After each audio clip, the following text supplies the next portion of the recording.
teman-teman, kembali lagi bersama saya Theodius Fridolin dari kelas 10 MIPA 2 Semansa Bengkayang. Pada video kali ini kita akan membahas tentang radiasi kosmogenis. Radiasi kosmogenis atau sinar kosmis adalah radiasi alam yang berasal dari angkasa luar dan sampai ke bumi. Sebelum sampai ke bumi, radiasi kosmogenis ini berinteraksi dengan partikel-partikel subatomik yang ada di ruang angkasa, membentuk senyawa atau atom baru yang memperkaya atom ataupun senyawa yang sudah ada di bumi. Radiasi kosmogenis berasal dari ledakan supernova dan matahari.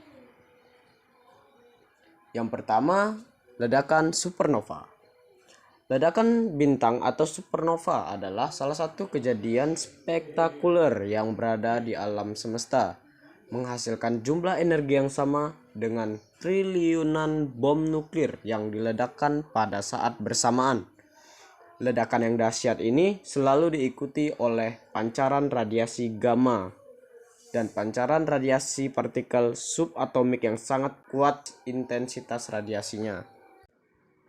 Menurut David Schramm, seorang ahli astronomi dari Amerika, ledakan supernova yang memancarkan radiasi gamma dan partikel subatomik yang sangat kuat tersebut dapat sampai ke atmosfer bumi dan merusak lapisan ozon.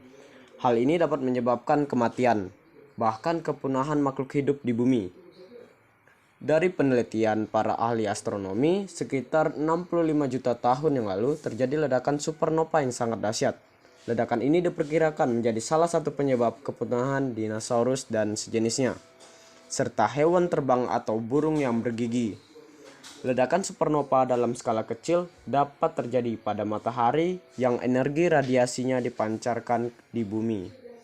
Ledakan supernova yang terjadi pada matahari memiliki skala lebih kecil dibandingkan dengan ledakan supernova yang terjadi pada bintang-bintang di alam, karena ukuran matahari jauh lebih kecil bila dibandingkan dengan ukuran bintang-bintang di alam. Ukuran bintang ada yang ratusan atau ribuan kali ukuran matahari. Yang kedua ada matahari. Matahari merupakan salah satu bintang di antara 100 miliar bintang yang ada pada satu kelompok bintang yang disebut galaksi Bima Sakti atau Milky Way. Struktur matahari terdiri dari beberapa bagian, yaitu bagian yang pertama, bagian yang ada di pusat matahari disebut inti matahari, yang panasnya dapat mencapai sekitar 14 juta derajat Celcius. 2. Bagian yang ada di antara inti matahari dan permukaan matahari disebut fotosfer matahari.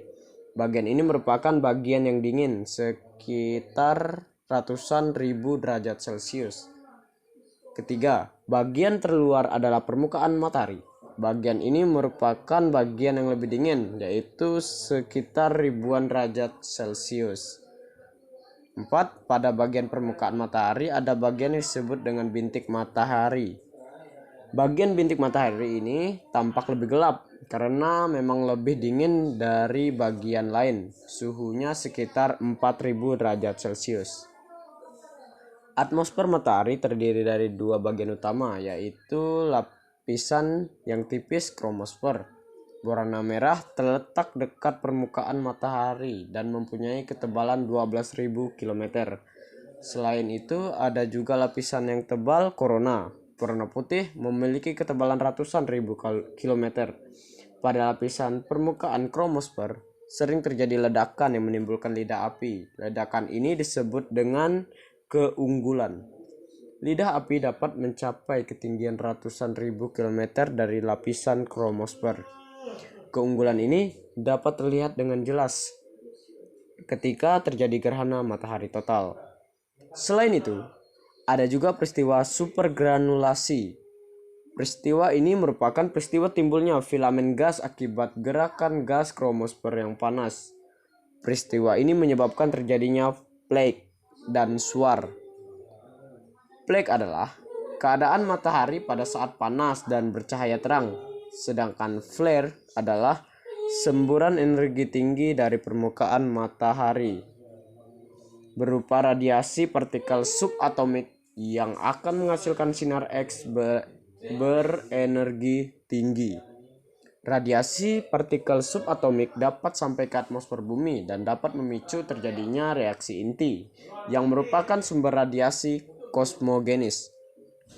Matahari mempunyai diameter sebesar 1.400.000 km. Banyak bintang lain yang mempunyai ukuran lebih besar daripada matahari.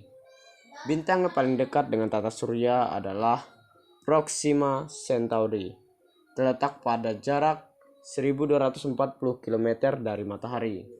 Pada radius 3.200 km dari matahari, hanya ada 9 buah bintang yang dekat dengan tata surya.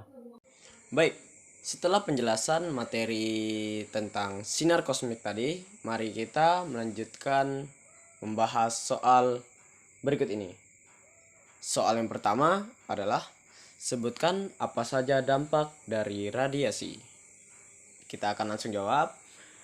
Dampaknya, pada paparan akut dengan dosis tinggi, efek radiasi dapat menyebabkan kematian sel, gangguan fungsi jaringan dan organ tubuh, bahkan kematian. Hal ini disebut dengan efek deterministik. Nah, itu jawaban nomor 1. Dan untuk soal nomor 2, mengapa radiasi kosmik tidak dapat memasuki bumi? Menurut Kepala Pusat Sains Antariksa 8, Clara Yatini, menyatakan bahwa bumi pada umumnya terlindungi dari sinar kosmik karena adanya magnetosfer. Sedangkan magnetosfer sendiri merupakan lapisan medan magnet yang menyelubungi benda angkasa. Magnetosfer ini menjangkau ribuan kilometer ke antariksa. Nah, itu makanya radiasi kosmik tidak dapat memasuki bumi karena adanya magnetosfer yang melindungi kita dari radiasi tersebut.